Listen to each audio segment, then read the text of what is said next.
நம்முடைய இந்து சமயத்திலே பக்தியை வளர்க்கும் கேந்திரங்களாக மையங்களாக திருக்கோயில்கள் விளங்குகின்றன. மனிதனுடைய வாழ்க்கையிலே முன்னேற்றம் இரண்டு விதம்.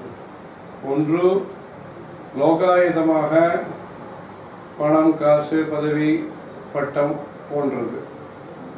இரண்டாவது நல்ல பழக்க வழக்கங்கள், பக்தி, சேவை, தியாகம், இது போன்று. அந்த பணம், காசு, பட்டம், பதவி எல்லாம் கூட நல்ல வழியிலே கிடைக்க வேண்டும். நிலைத்து இருப்பதற்கு நல்ல வழியிலேயே நாம் வாழ வேண்டும். அந்த பணம், காசு, பட்டம், பதவியை கொண்டு பிறருக்கு உதவி செய்வதற்கும் நமக்கு நல்ல பண்புகள் தேவை, நல்ல சூழ்நிலை தேவை, நல்லோருடைய சேர்க்கை தேவை.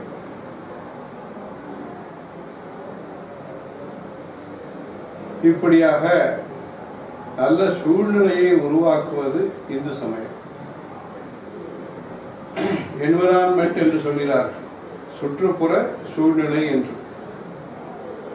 நாம் நல்லவர்களாக இருந்தாலும், நாம் நல்ல பணிகளை செய்தாலும், அந்த பணிகள் தொடருவதற்கும் தங்கு தடையின்றி நடைபெறுவதற்கு சூழ்நிலை காரணமாக அமைகிறது. அந்த நல்ல சூழலிலே ஆன்மீகம் வளர்க்கப்பட வேண்டும். நல்ல சூழ்நிலை இருந்தால் மேன்மேலும் ஆன்மீகம் வளர்கிறது. நம்முடைய முன்னோர்களும் முனிவர்களும் அரசர்களும் மனித வாழ்க்கையினுடைய மேம்பாட்டிற்காக மனிதர்கள் நல்லவர்களாக, அமைதி விரும்பும் மனம் படைத்தவர்களாக, விரும்புபவர்களாக, அந்யோன்யம் பரஸ்பர அன்பு செலுத்துபவர்களாக, தயாகுணம் உள்ளவர்களாக, மனதினாலோ உடம்பினாலோ வார்த்தைகளாலோ பிறருக்கு உதவி செய்யக்கூடிய மனப்பக்குவம் உடையவர்களாக இருக்க வேண்டும். மனிதர்கள் நீண்ட ஆயுளுடன், ஆரோக்கியத்துடன், கவலைகள் அற்ற, சச்சரவுகள் அற்ற, பீதி, சந்தேகங்கள், சோம்பேறித்தனமற்ற ஒரு வாழ்க்கை அமைய வேண்டும்.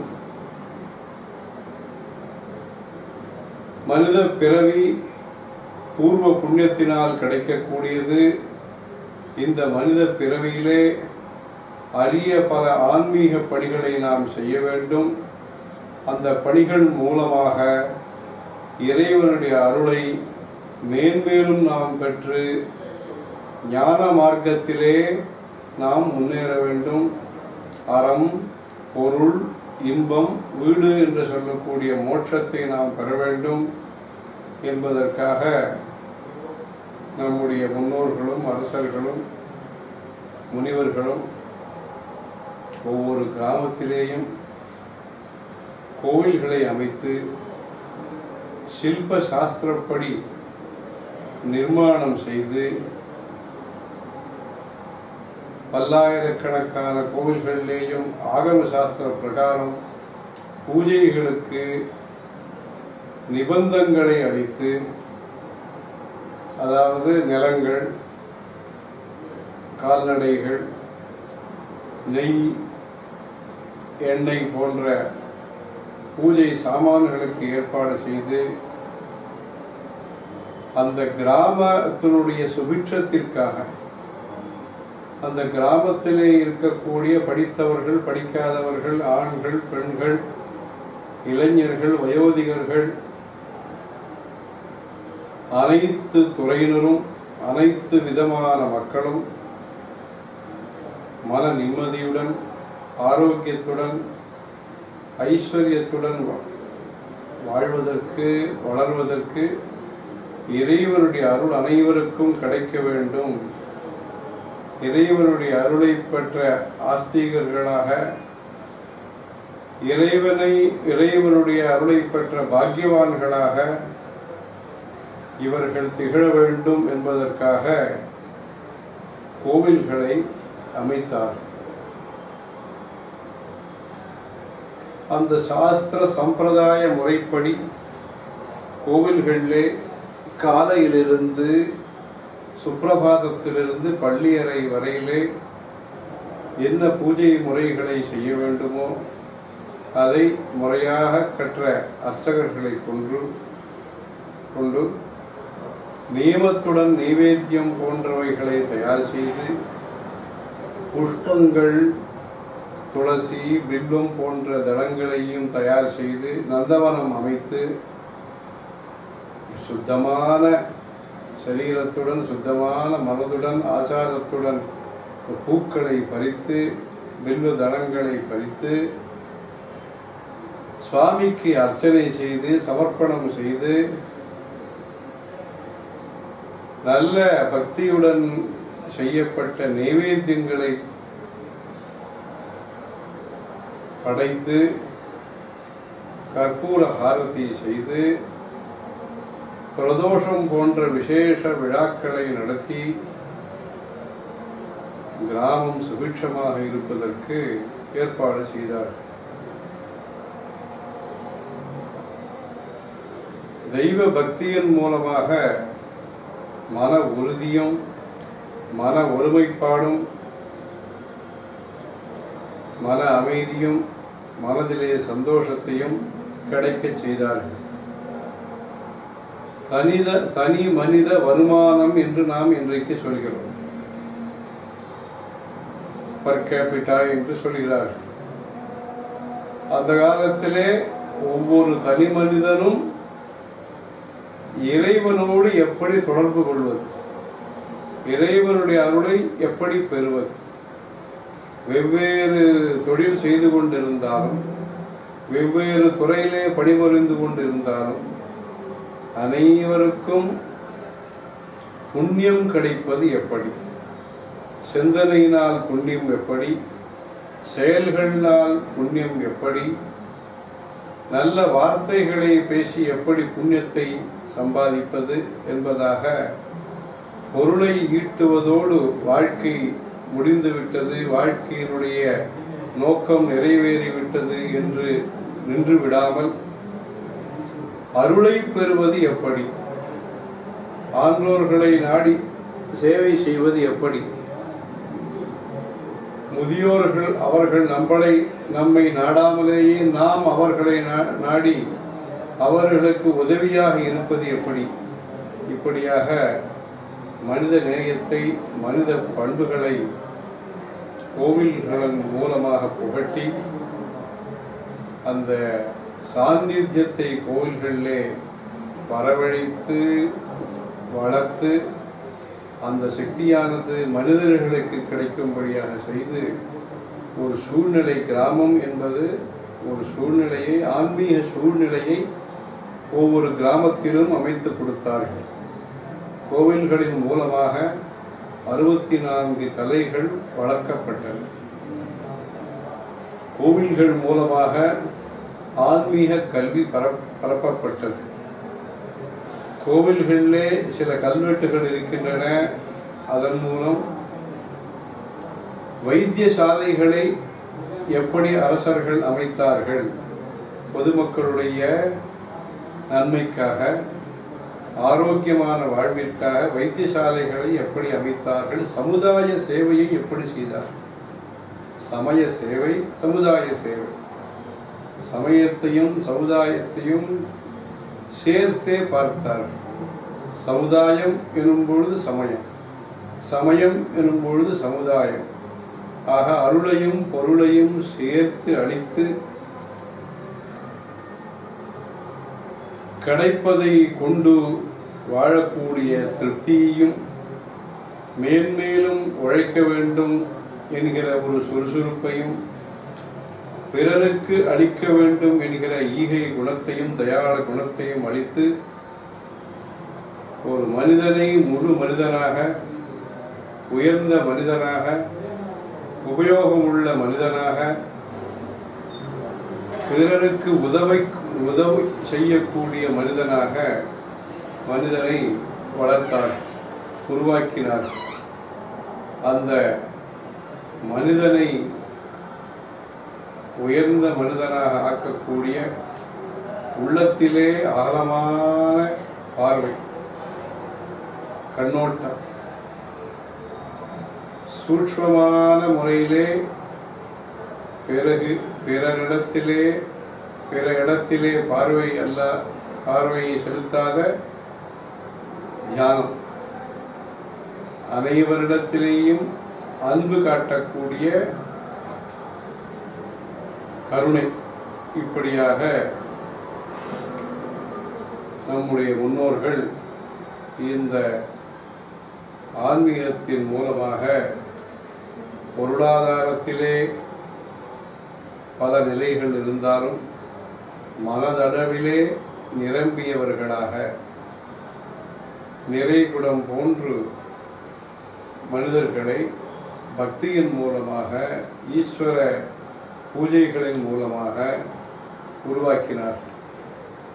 ஆகவே இந்த கிராமங்களிலே வளர்ச்சியும் இருந்தது, வேறு வளர்ச்சி இல்லாத சமயத்திலேயும் திருப்தியும் இருந்தது. ஆக மனிதர்கள் ஈஸ்வர அனுகிரகத்தை பெற்றவர்களாக திகழ்ந்து வந்தார்கள். பல்வேறு காரணங்களால் இதிலே தொய்வு ஏற்பட்ட போதிலும் இன்றைக்கும் மக்கள் தங்களுடைய ஊரிலே கும்பாபிஷேகம் செய்ய வேண்டும், நின்று போன உற்சவங்களை மறுபடியும் ஆரம்பித்து நடத்த வேண்டும், நித்திய பூஜைகளும் நடைபெற வேண்டும், திருப்பணிகள் நடைபெற வேண்டும் என்பதாக ஆர்வத்தை அதிகமாக வளர்த்து கொண்டு தங்களாலான முயற்சியை செய்து கொண்டு வருகிறார்கள். ஆன்மீகத்தை வளர்க்கும் விதமாக பக்தர்கள் அனைவரும் தங்களுடைய ஊரிலேயோ தங்கள் தொடர்புடைய ஊரிலேயோ நித்திய பூஜைகள் சிறப்பாக நடைபெறுவதற்கும் முயற்சி எடுத்துக்கொள்ள வேண்டும். ஜனனி ஜென்மபூமிஷ்ட ஸ்வர்காதபி கரீயசி, தாய் நாடும் சொர்க்கத்தை விட உயர்ந்தது, போற்றப்பட வேண்டியது என்பதாக நம்முடைய புராணங்கள் சொல்கின்றன. ஆகவே நம்முடைய ஆஸ்தீக பெருமக்கள் எந்த கண்டத்திலே இருந்தாலும், எந்த நாட்டிலே இருந்தாலும், வாழ்க்கையை உத்தேசித்து, வேலையை உத்தேசித்து, படிப்பினுடைய தேவையை உத்தேசித்து,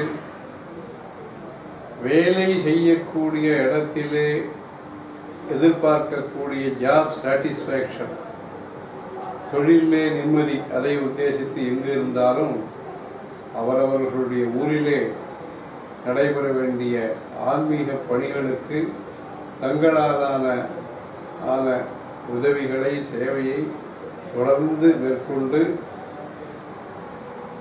அதை முன்னோர்களுக்கு செலுத்தக்கூடிய மரியாதையாக கருதி, நம்முடைய முனிவர்களுக்கு நாம் செலுத்த வேண்டிய காணிக்கையாக, சமர்ப்பணமாக அதை கருதி தங்களுடைய ஊரில் இருக்கக்கூடிய ஸ்தலங்களோடு தங்களுடைய உறவை புதுப்பித்து கொண்டு, வளர்த்து கொண்டு, தொடர்ந்து செய்து கொண்டு வர வேண்டும். எந்த ஊரிலே நாம் இருந்தாலும் நம்முடைய பழமொழி இருக்கிறது, கோவில் இல்லாத ஊரிலே குடியிருக்க வேண்டாம் என்று, அறம் செய்ய விரும்பு என்றெல்லாம் இருக்கிறது. இன்றைக்கு தொழில் நிமித்தமாக வசிக்கக்கூடிய அரிசோனா போன்ற இடத்திலே மகாகணபதி டெம்பிள் கோவில் கட்டப்பட்டு பூஜைகள் நடைபெற்று வருகின்றன. பிள்ளையார் கோவில், சத்யநாராயண சுவாமி புதியதாக சத்யநாராயண சுவாமி சந்நிதி, நடராஜ பெருமாள், நடராஜ பெருமாளுடைய சந்நிதி, மூலவர் விமானங்கள் கோவிலை நிர்மாணம் செய்திருக்கிறார்கள். நம்முடைய இந்து சமயத்தை சேர்ந்த பக்தர்கள் அனைவரும் ஒன்று சேரக்கூடிய வாய்ப்பு, பக்தி மார்க்கத்திலே தங்களை இணைத்துக் கொள்வதற்கான ஒரு வாய்ப்பாக இந்த கோயில்கள் விளங்கி வருகின்றன. எந்த நல்ல பணியை செய்தாலும் தடையின்றி நடைபெறுவதற்கு விநாயகப் பெருமானுடைய அருளை பெற்று நாம் மற்ற பூஜைகளை செய்கிறோம். அனைத்து பூஜைகளுக்கும் முன்பாக தலையிலே குட்டிக்கொண்டு சுக்லாம்பரதரம் விஷ்ணு என்பதாக சொல்லி பூஜைகளை ஆரம்பிக்கும். மஞ்சளிலே பிடித்து விநாயகரை பூஜிக்கிறோம். அருகம்பில்லால் ஆன மாலையை அல்லது அருகம்பில்லை சாத்துகிறோம். அந்த விநாயகப் பெருமான் சீக்கிரமாகவே அருளை நமக்கு அளிக்கிறார். சிறிய பொருளை நாம் சமர்ப்பித்தாலும் நமக்கு நிரம்ப அருளை பொழிகிறார். அந்த விநாயகப் பெருமானுடைய கோவில், அதைத் தொடர்ந்து நடராஜ பெருமானுடைய சந்நிதி. இலக்கணம் என்பது பொதுவாக சொல்கிறோம். லட்சணம், இது இவருக்கு லட்சணம், இந்த மனிதருக்கு இது சுபாவம், அது இவருடைய அடையாளம். மொழிக்கு இலக்கணம் இருக்கிறது. மொழிக்கு இலக்கணம், அதாவது மொழியை இப்படி உச்சரிக்க வேண்டும், இப்படி எழுத வேண்டும், இதன் மூலமாக இந்த சந்தர்ப்பத்திலே இப்படி உச்சரிக்க வேண்டும் என்றெல்லாம் சொல்லி இந்த மொழியை நமக்கு முனிவர்கள் கற்பித்திருக்கிறார்கள். அந்த இலக்கணத்திற்கு சமஸ்கிருதத்திலே வியாக்கரண சாஸ்திரம் என்று பெயர். அந்த வியாக்கரண சாஸ்திரம் எப்படி உருவானது? அந்த வியாக்கரண சாஸ்திரமானது நடராஜ பெருமானுடைய உடுக்கையினுடைய சப்தத்தினுடைய வெளிப்பாடாக அமைந்திருக்கிறது. ஐயூனு ரெலுக்கு ஏவோகு ஐயவுச்சு ஐயவரட்டு என்பதாக ஆரம்பித்து 14 சூத்திரங்கள் அந்த நடராஜா சிதம்பரத்திலே ஆனந்த தாண்டவம் ஆடிக்கொண்டிருக்கிறார். பதஞ்சலி வியாக்கிரபாத முனிவர்கள் ஸ்தோத்திரம் செய்து கொண்டிருக்கிறார்கள். பஞ்சபூத ஸ்தலங்களிலே ஆகாசஸ்தலம், அந்த ஒரு புண்ணியமான க்ஷேத்திரத்திலே விளங்கக்கூடிய நடராஜ பெருமான் பல்வேறு சிவாலயங்களிலேயும் திருவாதிரை புண்ணிய நாளிலே அபிஷேகம் செய்விக்கப்பட்டு ஊர்வலமாக உற்சவம் நடத்தப்பட்டு அனைத்து மக்களுக்கும் அனுகிரகத்தை ஆனந்தத்தை அளித்துக் கொண்டிருக்கிறார். கலைகள் அங்கிருந்து பலம் பெற்றன. இலக்கணம் என்பது அங்கிருந்து பிரச்சாரமாயிற்று. நல்ல சக்திகள் வளர்ந்தன. இவ்வளவு சிறப்பு, இன்னும் நிறைய சிறப்புகள் நிறைய இருக்கின்றன. தங்கத்தினால் வேயப்பட்ட விமானம், அந்த காலத்திலேயே தங்க ஓடுகள் வேயப்பட்ட விமானம், இப்படி பல்வேறு சிறப்புகளை கொண்ட சந்நிதி நடராஜ பெருமானுடைய சந்நிதி. ஸ்ரீலங்காவிலேயும் விசேஷமாக நடராஜ பெருமானுடைய வழிபாடு நடைபெற்று வருகிறது. கிழக்கு சிதம்பரம் என்று குறிப்பிடுகிறார்கள். வடக்கே சிதம்பரம் என்கிற கோவிலை நம்முடைய காஞ்சி பெரியவர்கள் பரமாச்சாரிய சுவாமிகள் அமைத்திருக்கிறார்கள். உத்தர சிதம்பரம் என்று அந்த கோவிலுக்கு பெயர். உத்தர சிதம்பரம் என்று அதற்கு பெயர். அந்த மகாராஷ்டிரா மாநிலத்திலே அந்த உத்தர சிதம்பரம் அமைந்திருக்கிறது. 4 கோபுரங்கள் 4 மாநில அரசாங்கங்களால் கட்டித்தரப்பட்டிருக்கின்றன. தமிழ்நாடு, ஆந்திரா, மகாராஷ்டிரம், கர்நாடகா ஆகிய 4 மாநிலங்களின் மூலமாக, அரசாங்கத்தின் மூலமாக பெரியவர்களுடைய எண்ணத்தின்படி, திருவுள்ளத்தின்படி அந்த கோபுரங்கள் அமைக்கப்பட்டிருக்கின்றன. சாதாரா என்கிற ஊரிலே, மகாராஷ்டிராவிலே. கேரள அரசாங்கத்தின் மூலமாக மரக்கதவுகள் போன்ற மரத்தினாலான பொருட்கள் அளிக்கப்பட்டிருக்கின்றன. மத்திய அரசாங்கத்துடைய உதவியோடு சிற்பக்கலையினுடைய, பரதநாட்டியத்தினுடைய சிற்பங்கள் கருங்கல்லினால் செய்யப்பட்டு, கரணங்கள் என்று சொல்லக்கூடிய சிற்பங்கள், நாட்டிய சாஸ்திரத்திலே முக்கியமாக பிரதானமாக விளங்கக்கூடிய இந்த கரணங்கள் அங்கு கருங்கல்லினால் செதுக்கப்பட்டு அங்கு வைக்கப்பட்டிருக்கின்றன. 4 கோபுரங்கள் 4 மாநில அரசாங்கத்தினாலும்,